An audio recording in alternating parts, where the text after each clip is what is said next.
राधे राधे दोस्तों, निर्जला एकादशी व्रत की कथा को आज के वीडियो में हम श्रवण करेंगे।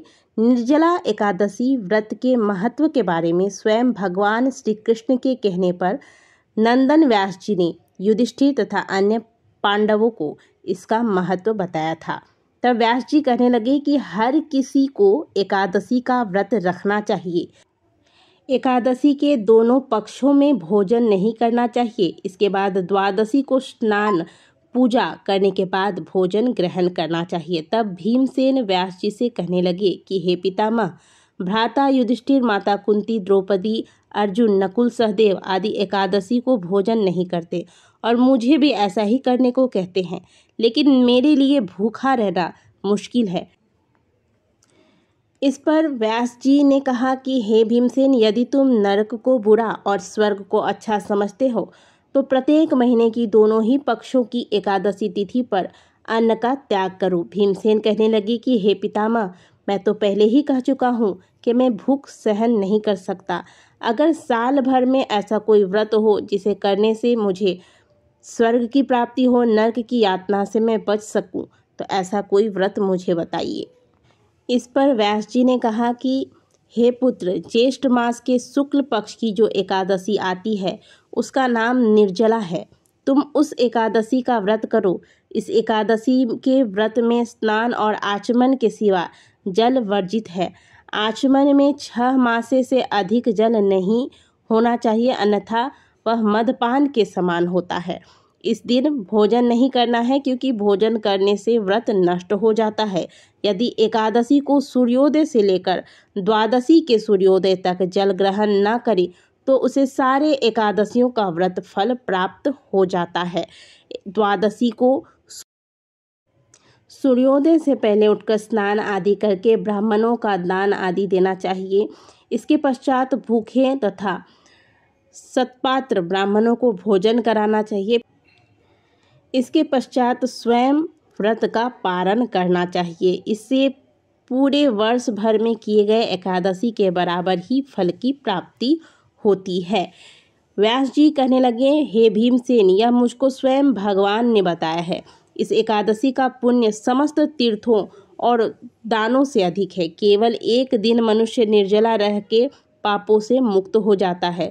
जो मनुष्य निर्जला एकादशी का व्रत करते हैं उनकी मृत्यु के समय यमदूत आकर उन्हें घेरते नहीं है, बल्कि भक्त समझकर भगवान के पार्षद उन्हें पुष्पक विमान में बिठाकर स्वर्ग को ले जाते हैं।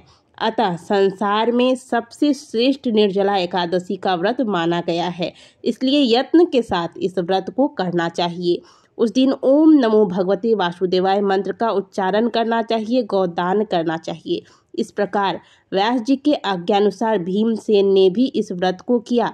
इसलिए इस एकादशी को भीमसेनी एकादशी के नाम से जाना जाता है। निर्जला व्रत करने से पूर्व भगवान से प्रार्थना करें कि हे भगवान, आज मैं निर्जला व्रत करता हूँ या करती हूँ, दूसरे दिन भोजन करूँगा। मैं इस व्रत को श्रद्धा पूर्वक करूँगा, अतः आपकी कृपा से मेरे सब पाप नष्ट हो जाए। इस दिन जल से भरा हुआ घड़ा वस्त्र से ढककर स्वर्ण सहित दान किया जाता है। अब देखिए, स्वर्ण तो हम सभी दान नहीं कर सकते हैं, हर किसी के बस में नहीं है, लेकिन जल से भरा हुआ पात्र शक्कर के साथ, वस्त्र के साथ हम दान अवश्य कर सकते हैं। तो यह दान हमें अवश्य करना है। निर्जला एकादशी के दिन जो भी मनुष्य अन्न खाता है वह चंडाल के समान होता है। वे अंत में नरक को जाते हैं। जिसने निर्जला एकादशी का व्रत किया है वह चाहे ब्रह्म हत्यारा हो, मदपान करता हो, चोरी करता हो, गुरु से द्वेष करता हो, मगर इस व्रत के प्रभाव से स्वर्ग को जाता है। हे कुंती पुत्र, जो पुरुष या स्त्री श्रद्धा पूर्वक इस व्रत को करते हैं उन्हें निश्चय ही स्वर्ग की प्राप्ति होती है। तो इस प्रकार से निर्जला एकादशी के व्रत के महत्व को वेद व्यास जी ने पांडवों को बताया था और इस व्रत के प्रभाव से पांडवों तथा भीमसेन को स्वर्ग की प्राप्ति हुई थी।